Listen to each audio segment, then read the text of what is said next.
Բարև ձեզ, եթերում մեկը հազարից հաղորդաշարն է։ Հայաստանում չարորակ նորագոյացություններով հաշվառված եւ հսկողության տակ գտնվող մի քանի տասնյակ հազար մարդ է ապրում։ Վիճակագրության համար սա պարզապես հաշվառված բուժառուների քանակն է, իսկ իրականում սա մի քանի տասնյակ հազար մարդու կյանքի, ցավի, պայքարի ու երբեմն նաեւ հաղթանակի պատմություն է։ Այսօր կծանոթանանք այդ հազարներից մեկի հետ։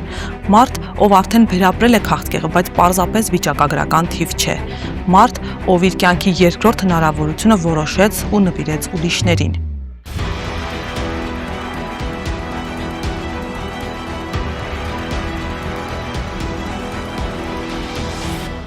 Բարև ձեզ, ես Լեյլի Բաղդասարյանն եմ։ 2018 թվականին ինձ մոտ հայտնաբերվեց քաղցկեղ հիվանդություն։ 3 տարածքում շատ բարդ ճանապարհ անցա, ունեցա 3-ից 4 վիրահատություններ, քիմիոթերապիա։ Հույսս փոքր էր, որ կհաղթահարեմ այդ հիվանդությանը, բայց հաղթահարելով Աստծուց խոստացա, որ պետք է բարի գործ անեմ եւ հիվանդությունը հաղթահարելուց հետո տեղափոխվեցի Նորքի շրջօրյախնամքի կենտրոն եւ այժմ աշխատում եմ տարեցների հետ եւ իմ սերը, ջերմությունը, հոգատարությունը, նվիրվածությունը փոխանցում եմ իրենց։ Մինչ կներկայացնեմ մեր այսօրվա հյուրին, ուզում եմ հիշեցնել, որ մեր հաղորդումները դիտելուց հետո շատերը անհատապես օգնում են մեր հյուրերին։ Նախագծի գործընկերը Ձերժավա ընկերությունն է։ Ձեր դիտումը, մեկնաբանությունը եւ տարածումը շատ կարեւոր են մեզ համար։ Դրանով դուք ձեր մեծ ներդրումն եք ունենում ոչ միայն հաղորդման զարգացման գործում, այլ նաեւ մեր հյուրերի խնդիրների հանրահռչակման եւ լուծումներ գտնելու հարցում։ Եվ վերադառնալով տաղավար արդեն ներկայացնեմ մեր այսօրվա հյուրին Նելի Բաղդասարյան։ Նելի, ասում են, այն ինչը մեզ չի սպանում, դարձնում է ավելի ուժեղ։ Սակայն միայն այդ մարդը գիտի, թե այդ ուժը ինչի միջոցով, ինչ ճանապարհ անցնելուց հետո է ստանում, հա։ Հիմա կխնդրեմ սկսենք ամենասկզբից եւ պատմեք, թե երբ եւ ինչպես ձեզ մոտ հայտնաբերվեց, ախտորոշվեց քաղցկեղ։ Ինձ մոտ քաղցկեղը ախտորոշվել է 2018 թվականի նոյեմբեր ամսին։ Ես ապրում էի պարզապես բոլորի նման, հասարակ,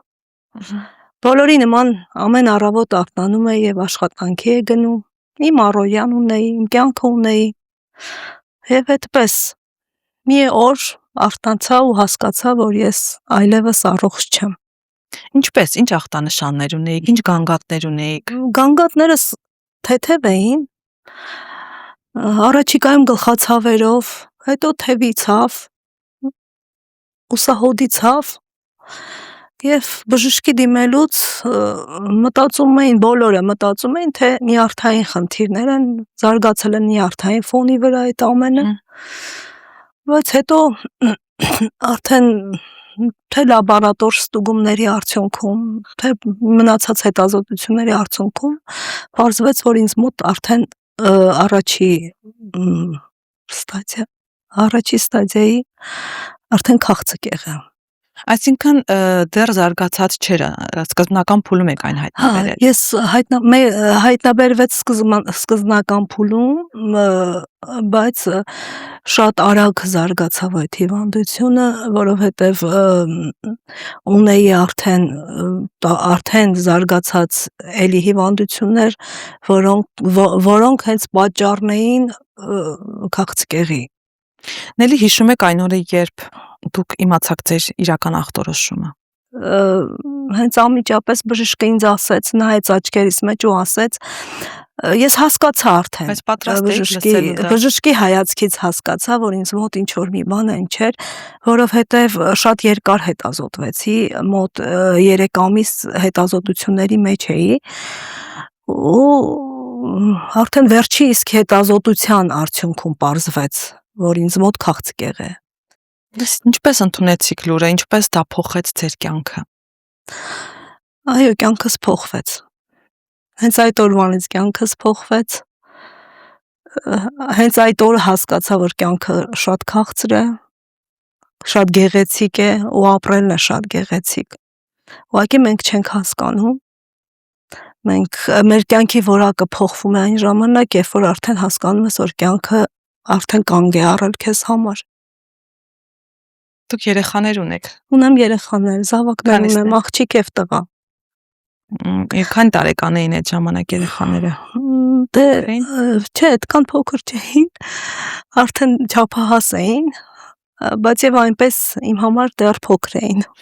Նելի, քանի որ արդեն հաղթահարել եք հիվանդությունը, ես այնուամենայնիվ այս հարցերը կտամ ձեզ։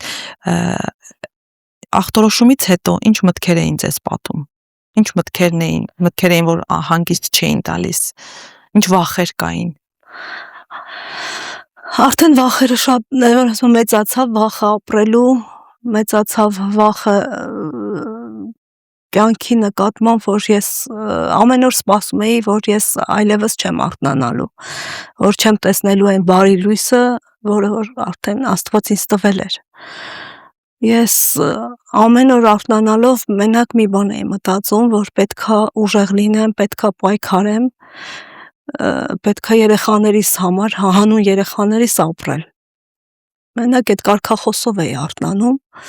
ուժ էի գտել իմ մեջ, ճիշտ է, ինձ թվում էր ես այդքան ուժեղ չեմ,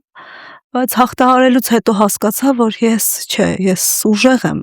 ես կարողացա հաղթահարել։ Ասեմ, որ այս հիվանդությունը ճիշտ է, անսպասելի եկավ, շատ անսպասելի էր ինձ համար, ու ես պատրաստ չէի դիմակայելու այդ դժվարությանը, չնայած այն բանի, որ կյանքը եթե տրվում է, դժվարությունները իր հետ է առաջ գալիս, բայց ինձ համար մի քիչ այդ ճանապարհը ոնց որ անանցանելի էր թվում, դժվար էր թվում, որ ես էլ վերջ այլևս չեմ կարող առաջ գնալ, առաջ քայլել, առաջ նայել, որովհետև յետևում շատ դժվարություններ էի էլի թողել, ու ես իմ սպասումները տանում էր նրան, որ ես այսինքն ուզում եմ ապրել, ուզում եմ գոյատևել, ուզում եմ այն լույսը տեսնել, որ երբևիցե երազել էի, բայց իմ համար արդեն մթություն էր, էլ ճանապարհ չկար, ճանապարհ ինձ կանգնացրել էր մի մութ անկյուն, որտեղից լույսն էլ չէր երևում։ Ես ուղղակի հույսս կտրել էի, ավելի շատ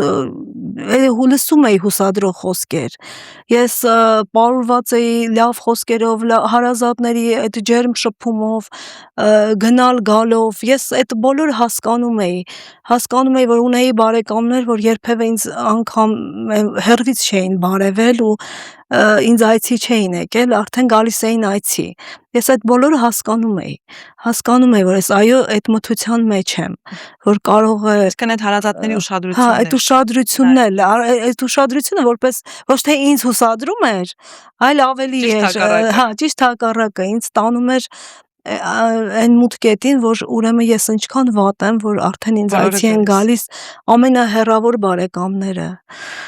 ինձ հարցնում են այն մարդիկ, որ երբևէ չեն զանգել ու չեն հարցրել իմ որպիսությունը, այդտեղից ես արդեն կռահել էի, որ իմ հետ շատ լուրջ է խնդիրը, քան ես կարծում եմ։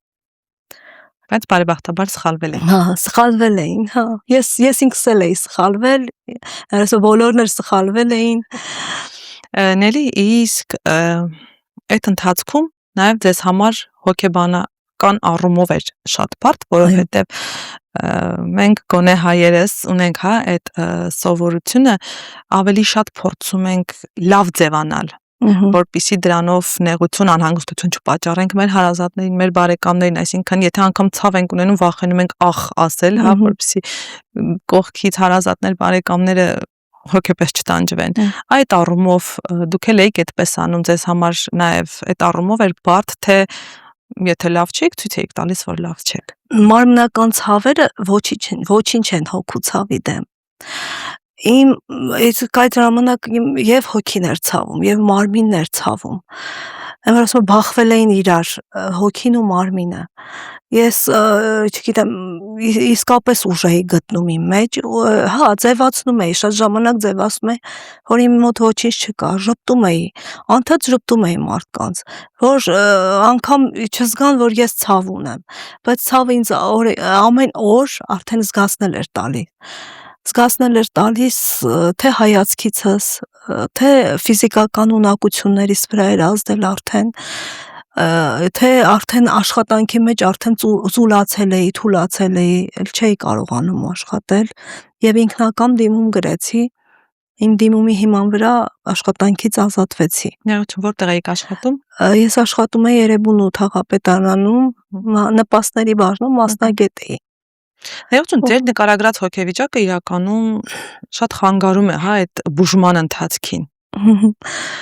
Ինչպես հաղթահարեցիք։ Այո, բուժման ընթացքին խանգարում էր հենց ինքը ցավը, որ չէր թողում ես հասկանամ ինչ է ինձ հետ կատարում, որտեղ ամեն օր, երբ որ արթնանում էի ու իմ ամեն տեղս ցավում էր, մարմնիս բոլոր մասերը ցավում էր, ու ինձ համար անհասկանալի էր, երբ պիտի ավարտվի, երբ պիտի ավարտ ունենան այդ ցավերը, երբ պիտի վերջանա այս մղձավանջը, բայց մի օր, երբ արթնացա, արդեն հիվանդանոցում էի, արթնացա ու սեղանին աղջիկս էր ինձ խնամում, սեղանին գրված քառատող կար, ես վերցրեցի ու կարդացի ու հասկացա, որ աղջիկս ինձ այնպիսի այդ քառատողի մեջ մի ամբողջ պատմություն էր, կյանքի մի պատմություն, Ձեր դուստը ներգրել ձեզ համար։ գրել էր, որ մամ դու պիտի ապրես, եւ վերջ, ու բազմակետեր էր դրել, ու իհարկե շատ հուզվեցի, համ թուլացրեց այդ խոսքերը ինձ, համ ուժեղացրեց, մի առումով թուլացա, որ էլ չէի կարողանում պայքարեմ, իսկ մյուս առումով ուժեղացա, որ ինձ մոտ արդեն ես ինձ հարց տվեցի, արդյոք դու ուզում ես մահանաս, արդյոք պետք է որ դու թողնես երեխաներիդ, որոնք ամեն օրվա քո սպասումները ունեն, քեզնից սպասում են առողջություն, դու մնաս այն մայրիկը, ոնց կաս իրանց համար, իրանք կկորցնեն տաքուկ անկյունը, ու ես ուժեղացա, չգիտեմ, ուժեղացել է, ինձ մեջ ուժ էր մտել։ Եվ նաև դուք ինքներդ ձեզ խոստում էիք տվել։ Այո։ Որ պահին էր դա։ Այդ խոստումը եղավ, դե ճանապարհը շատ բարդ էր, շատ դժվար էր։ Հաղթահարել մի հիվանդություն, պայքարել մի հիվանդության համար, որը որ մարդկանց թողում է կես ճանապարհին։ Իսկ իմ դեպքում ոնց որ թե ինձ չթողեց կես ճանապարհին։ Աստված լսեց իմ աղոթքները։ Ես այդ ժամանակ ավելի մոտեցա Աստծուն ու ամեն օր աղերսելով, լացելով աղոթում էի ու աղաչում էի, ասում էի, խնդրում եմ Տեր, ինձ ուժ տուր ապրելու, իմ երեխաները ես չեմ կարող մենակ թողել, նրանք իմ կարիք ունեն, իմ հարազատները, իմ մայրը, իմ հայրը, չգիտեմ, ունեին իմ կարիքը ու ավելի շատ, իրանք գիտակցում էին, որ գալու է մի օր էլ ինձ չեն տեսնելու, ու այդպես Աստված լսեց իմ ձայնը, մի գեղեցիկ օր, արդեն քիմիոթերապիաներից հետո, այդ բոլոր այդ դժվարություններից հետո, մենք վիրահատությունից հետո, մինչ այդ էլի վիրահատություն տարա ու սրտի կանգ ունեցա, 8 ժամ մնացի նարկոզի տակ ու այս ժամանակ արդեն վերջի հույսն էր, վերջի մեկ հույսը, որ ես երևի էլ չեմ հաղթահարել։ Այդ բոլորից հետո մենք արդեն անալիզ ենք տալիս, այդ օնկոմարկերներն ենք հանձնում ու բժիշկը զանգահարում է ինձ ու ողջունում, որ Նելի քեզ մոտ արդեն ամեն ինչ նորմալ է, դու արդեն կարաս բնականon կյանքով ապրես։ Անսպասելի էր այսինքն ձեզ համար անսպասելի էր այդ պատասխանները, որովհետև ամեն օր ոչ թե մենք գնում էինք առաջ, այլ մենք նահանջում էինք, այսինքն ցավը ինձ չէր թողում ես առաջ քայլեմ, առաջ նայեմ, հույսերս արդեն վերջացել էր, ու ես հենց նույն րոպեին ծնկեցի ու շնորհակալություն հայտնեցի Աստծուն, որ շնորհակալ եմ Աստված իմ։ Ձեր երկրորդ ծնունդն էր։ Ես վերածնվեցի ու ես խոստացել էի Աստծուս, որ եթե ես բժշկվեմ, եթե դու ինձ բժշկես Աստված ջան, ես բարեգործություն կանեմ։ Ես անպայման մարդկանց կօգնեմ։ իհարկե այդ բարին, այդ բարի գործը չէ, դնում ենք մի կողմ, այդ բարին իմ հետ ոչ թե վերածնվել էր, հենց ծնվել էր։ Ես հենց փոքրուց, չգիտեմ, մի քիչ անհամեստ չթվա, ես փոքրուց ունեի այդ բարությունը, բայց ոնց որ այդ ժամանակ ավելի շատացավ, հասկացա, արդեն ես կյանքը պատկերացրեցի, բոլոր գույներով։ Վերարժևորեցիք կյանք։ Այո, վերարժևորեցի ու խոստացել էի, որ բարեգործություն կանեմ։ Հետո արդեն դե աշխատանքից դուրս էի եկել, էլ չէի աշխատում, արդեն տկարացած վիճակ էր ինձ մոտ, բայց արդեն որ սկսեցի կազդուրվել, արդեն զանգահարում էի բարեկամներին, ընկերներին, խնդրում էի, որ մի աշխատանք էլի ինձ համար գտնեն, փնտրեն, որովհետև ես այլևս չեմ կարող տանը նստել, որովհետև այդ ամբողջ այդ հիվանդությունը, այդ ամեն ինչը ինձ արդեն հոգնեցրել էր տանը նստելուց։ Ու մի օր զանգահարում է եղբայրս ու ասում, Նելի, դու ծերանոցում կարող ես աշխատել, սոցաշխատողի տեղ կա։ Այ ոնց կուրախանամ, ասեցի իհարկե համաձայնեցի։ Ու այդ ժամանակ մի հատ միտք եկավ ինձ, որ ես հիշեցի, որ ես բարեգործություն պետք է անեմ։ Ասի դա, ուրեմն բարի գործ է, ես կգնամ ու բարի գործ կանեմ։ Իմ ժպիտով, չգիտեմ, իմ վերաբերմունքով, իմ ջերմությամբ մարդկանց կօգնեմ, ովքեր ունեն դրա կարիքը։ Բայց երբ արդեն աշխատանքի ընդունվեցի, հասկացա, որ կան ճակատագրեր, որ քաղցկեղից ավելի վատն են, որ ավելի անբուժելի է իրանց ցավը, քան իմը։ Երևի թե ես հենց այնպես չէի հայտնվել այդտեղ, որ ես տարանջատ եմ, ցավը, հիվանդությունը, մահը, որ արդեն իմ մեջ նստած էր, որ ես վերջ էլ չեմ լինելու, մահանալու եմ, հասկացա, որ չէ, կյանքեր կան, որ մահից էլ վատն են, ճակատագրեր կան, որ դժվարից էլ դժվար են, ծանրից էլ ծանր են։ Ու ես ամեն օր եմ բախվում այդ ճակատագրերին։ Ու հույսս ավելի մեծացավ, որ չէ, ես երևի միտեղ անգամ սխալվել եմ, որ արտահայտվել եմ, որ ոնց են ասում, մեռնեմ, պրծնեմ այդ արտահայտությունից։ Ու ես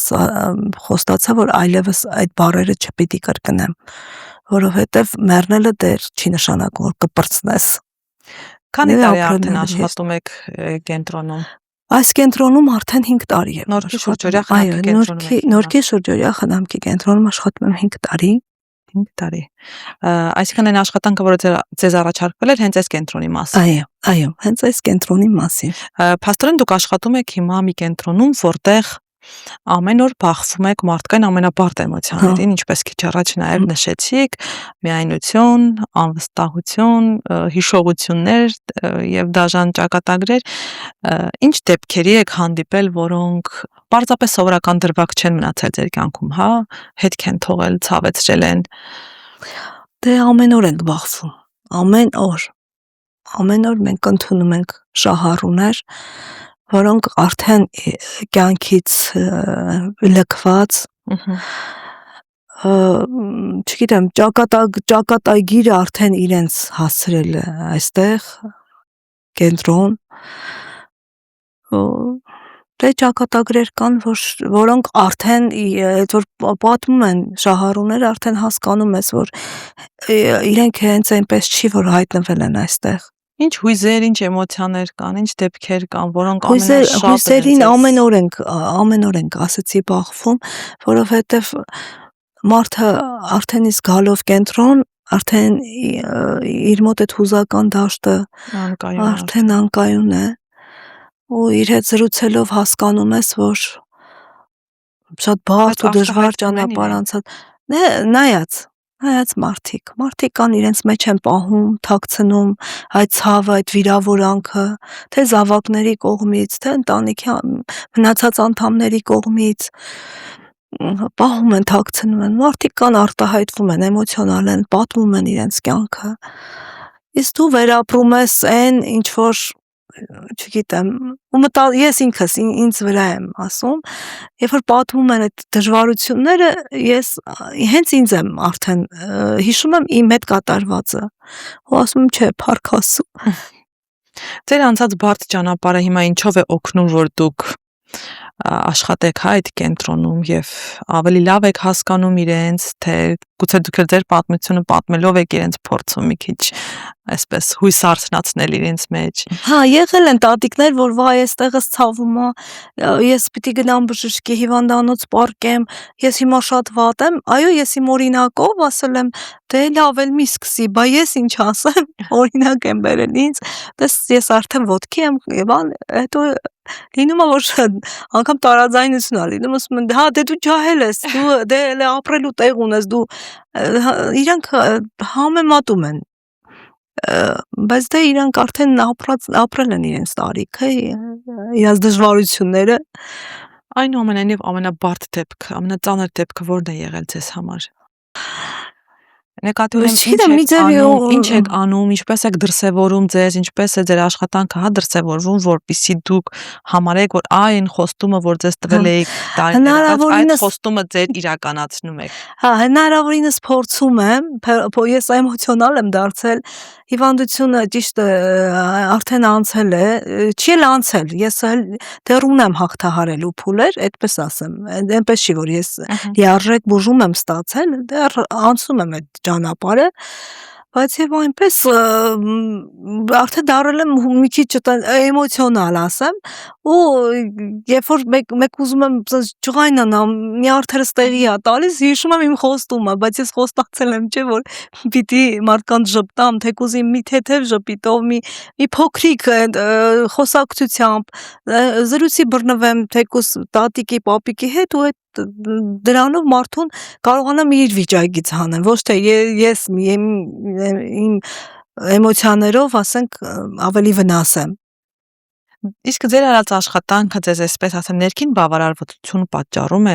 այսինքն լինում է օրինակ դեպքեր, երբ որ դուք հասկանում եք, որ այո, դուք ճիշտ ճանապարհ եք ընտրել, այո, դուք ճիշտ տեղում եք, ճիշտ վայրում եք եւ ճիշտ գործ եք անում։ Այո, ոչ թե եղել է պահեր, ես այո, ապրում եմ դրա մեջ։ Դա իմ աշխարհն է։ Ես այս աշխարհը շատ եմ սիրում, որովհետև հենց փոքրուց եմ սիրել մեծերին։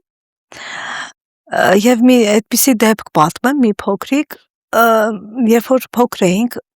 տատիկս հիվանդացավ ու անկողնային էր։ Հայրիկս աշխատում էր։ Ու ես էի խնամում տատիկին։ Ամեն օր խնամում էի, դե շատ ծանր հիվանդ էր տատիկս։ Մի օր դուրս եկա խաղալու ընկերուհիներիս հետ, ինձ հրեցին։ Գնա, հա, մենք քեզանից զզվում ենք։ Դու տատիկիդ ես խնամում։ Լացելով տուն եկա, մայրիկս երբ որ եկավ աշխատանքից, բա ինչա պատահել, ասի, սենց ասեցի, ընկերուհիներս ինձ հետ չեն խաղում։ Ինձ հրեցին, խաղից դուրս շպրտեցին, գնա, մենք չենք ուզում, ու հուզվել էի, շատ էի հուզվել, մայրիկս ասաց, հələ մի հատ արցունքներդ սրբի, դու չես լացելու, դու կմեծանաս, հետո կհասկանաս, որ դա մի մեծ առաքելություն է, մի մեծ օրհնություն քո ամբողջ կյանքի համար։ Մեծին հարգել սիրելը, դա ամենամեծ ու գեղեցիկ, թե խաղն է, թե ապրելն է, ցես դու հետո կհասկանաս։ Ու հետո որ արդեն այս կենտրոնում աշխատում եմ, մորս խոսքերը անընդհատ գալիս է իմ միտքը, որ այո, մեծերին պետքա սիրել, հարգել, ընդունել, ինչքան էլ որ իրենք ունեն իրենց բարդույթներով մարդիկ են, խնդիրներով, արդեն նրանք փոքր են, մեծ էլ չեն, արդեն փոքրի նման են իրենց պահում։ Նելի դուք մի արտահայտություն արեցիք, ասեցիք փոքր տարիքում էլ մեծերին շատ եք սիրել։ Ես նաև գիտեմ, որ ձեր մայրն էլ շատ բարդ ճանապարհ է անցել։ Շատ կասեք այդ ճանապարհի մասին, ինչ բարդությունների միջով է անցել մայրիկը եւ այդ իր ապրածը, հա, ինչպես է հետագայում ձեր վրա անդրադարձել կամ գուցե նաեւ ձեր մեջ հետ թողել, այո։ Այո, ծանր հետք է թողել, որովհետեւ ես ունեմ շատ լավ մայրիկ ու ինքը շատ լավ խորհրդատու է, շատ լավ մարդ է, բայց միևնույն ժամանակ շատ դժվար կյանք ապրած, իմ մայրս որբ է մեծացել, իր մայրը մահացել է, երբ որ ինքը 5 ամսական է եղել։ Պես մենակ մեծացել եմ հայրիկս։ Շատ Ու բարդ շատ բարդ ու դժվար մանկություն, ճակատագիր ու երիտասարդություն։ մանկություն, այո։ Ու ինքն էլ իր մեջ խոստացել է, որ ինքը այնքան լավ մայր է լինելու, որ կողքից իրան մատով են ցույց տալու, այսպես ասած։ Ես չեմ կասկածում, որ նա հենց Օրինակելի, այդպիսի մայր էլ եղել է, բայց հա։ այնուամենայնիվ նրա ապրած այդ տրավմաները ձեր վրա որևէ հետք չեն թողել։ Դե թողնում են, թողել են, թողնում են, մինչև այսօր էլ թողնում են։ Օրինակ, Այն որ ամեն անգամ մայրս ինձ ասում է, բանը դուք չեք հասկանա, դուք ինձ չեք զանգում, ուշուշ եք զանգում, ասում եմ դե աշխատանքի եմ, չեմ հասցնում, եթե հնարավորություն լիներ, ես իմ մորս ինչ որ մի հարցում օգնեի, որ իր մանկությունը գունավորեի վառ գույներով, անպայման կանեի դա իր համար, բայց ես զգացում եք ունեցել, հա, ինչ որ ավելի չեք շատ կարողանում խղճի, որ ես հասկանում եմ, որ իմ մայրս այո այդ բոլորից մեկն է,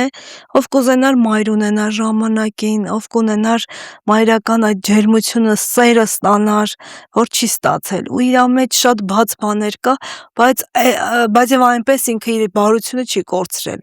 եւ այդ նույնը սերմանել է մեզ, որ երբեք ձեր բարությունը չկորցնեք, մնացեք մարդ, մնացեք բարի,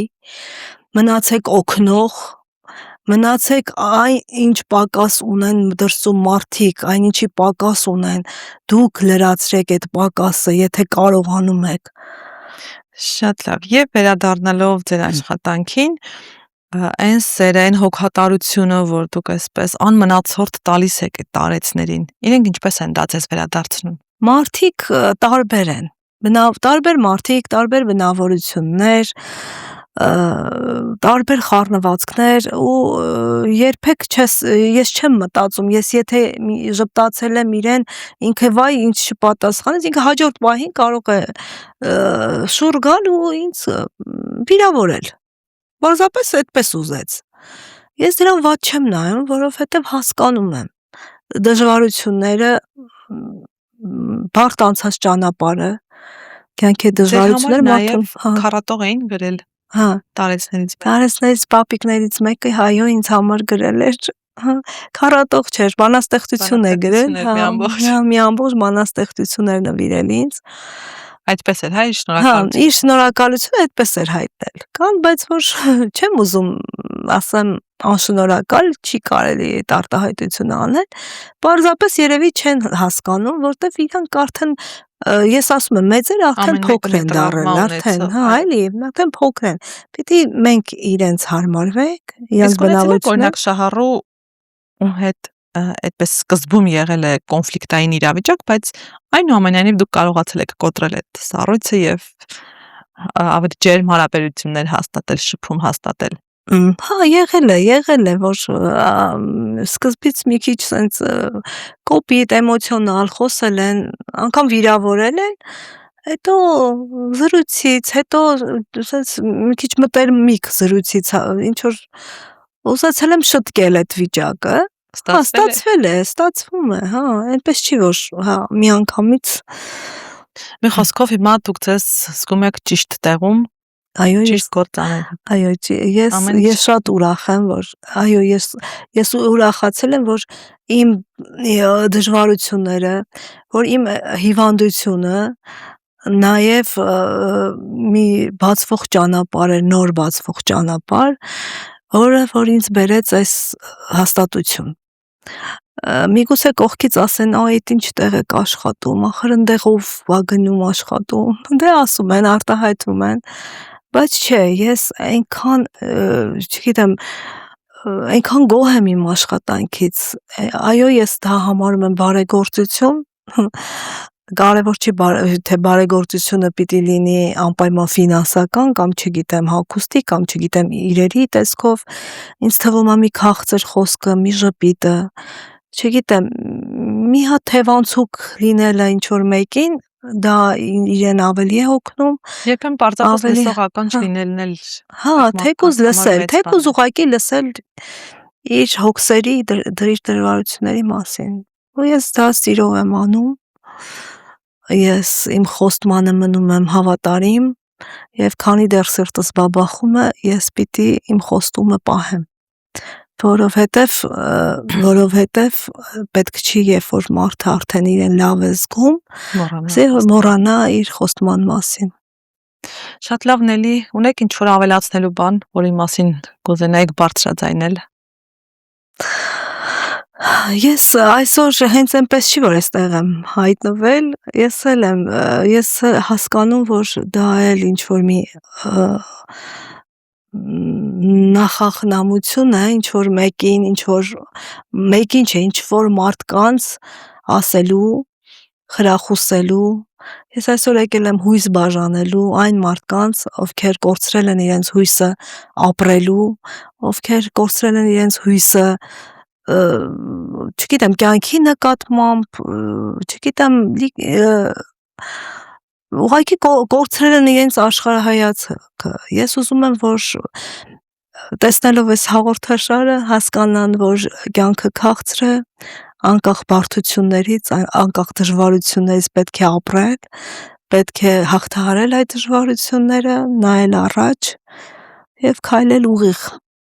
Շնորհակալ եմ շատ անկեղծ զրույցի համար։ Ես էլ եմ շնորհակալ։